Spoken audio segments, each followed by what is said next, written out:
Hi everyone, so this is my multimedia project update number 2, where I am doing my teaching e-portfolio. So if I go to the preview version of my site, that's similar to what you'll see. Now if you want, it's easier probably just for you to go to the website yourself instead of watching me go through it, but here are some of the updates that I have done. So previously, when you clicked on these different topics, it just took you to a blank page. So now I have individual squares that will take you to each section. With a picture, I found that I tried to make look visually cohesive and also to represent the part of the page that it would be going into. So I would love to hear your feedback on the choices I made for the images. So I'll just go through each one so you can see. So my resume section.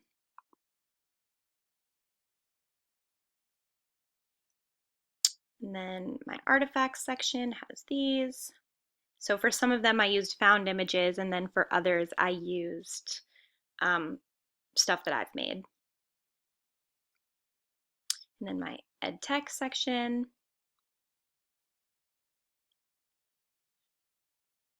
And testimonials.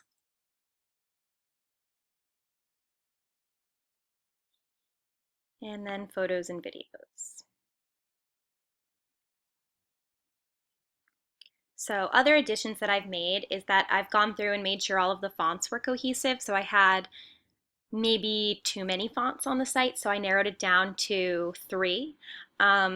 There's the main font, which is, here, and then there's the regular writing font, but when I have a lot more words, I don't like the way that this one looks, so I added a 3rd font, and then that is the um, maximum, I guess you could say, that I've used is the 3.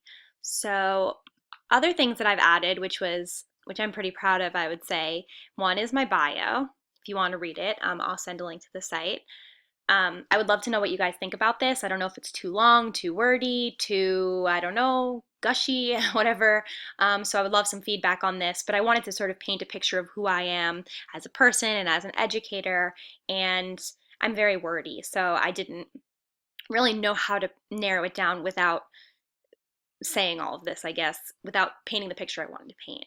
And I do intend on changing this picture because I look squinty in it, but it's just there for now. Um, and then I also finished my teaching philosophy, which, if you want to talk about wordy, is very long. So something I did is that I sort of bolded some of the important terminology that I use. So if somebody doesn't want to read through it, they can get bits and pieces just sort of by the buzzwords within it. You can see differentiated instruction, classroom management, responsive digital citizens, parent communication, educating the whole child, those kinds of things. And in this, I actually also chose a moving sort of background, sort of iPhone-esque. So I would love to hear your feedback on that. I want to know if it's distracting while you're reading, because I really like the way it looks, and I think it adds some visual interest to the page and makes it a lot less boring, but I also don't want it to be distracting or nauseating or anything like that. So I would love to hear what you think. So I've written my bio, my teaching philosophy, and that was actually hard to separate because it's sort of one and the same, but I had to find a place to stop and then finish the other one. And then before, I still had my classroom management plan, so that's here. Now, since this is sort of more document type of thing, I just put it there like this. Um, and then, let's see, I haven't yet added my documentation or certificates because I have to scan that in still, but I did add a couple of things in the lesson plan section, just added some different things. Um, and then in the ed tech for my digital tools, I changed the layout of that a little bit. So it sort of matched the lesson plan site. And then this was the same that I had for movies. But I did add this text just to sort of explain why there are movies on my site. So I would love to hear what you think about that, or if you think that I talked about before in my first update was that, I work at a day camp, and that's sort of why I wanted to become a teacher. So two of these videos are the videos that I made for the camp. So I would love if you guys would have a chance to watch one or two of them. I promise they're cute. And just tell me if you think they're too camp centric and you think it's going to discourage any educators from potentially having me in for an interview, or if you think it paints a good picture as to the type of tech that I'm able to work with.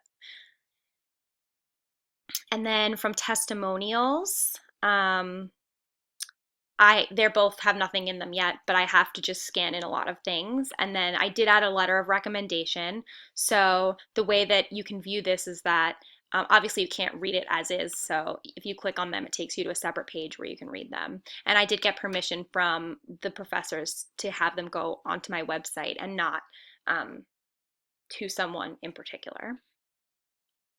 And then the photos and videos, I changed the wording here to teaching pictures, just so it would separate itself, I guess, when you see here teaching videos.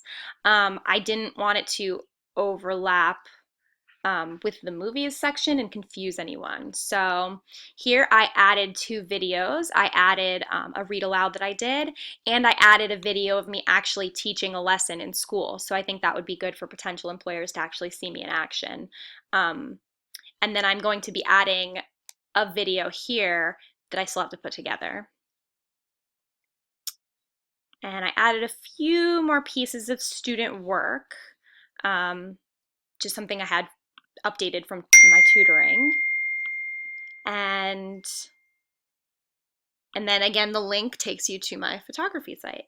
So that is my updates from this second time around. And for next time, I hope to have everything filled in and have it ready to be sent out.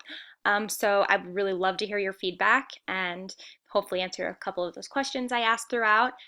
Thank you so much for watching, and I hope you think my site is cool.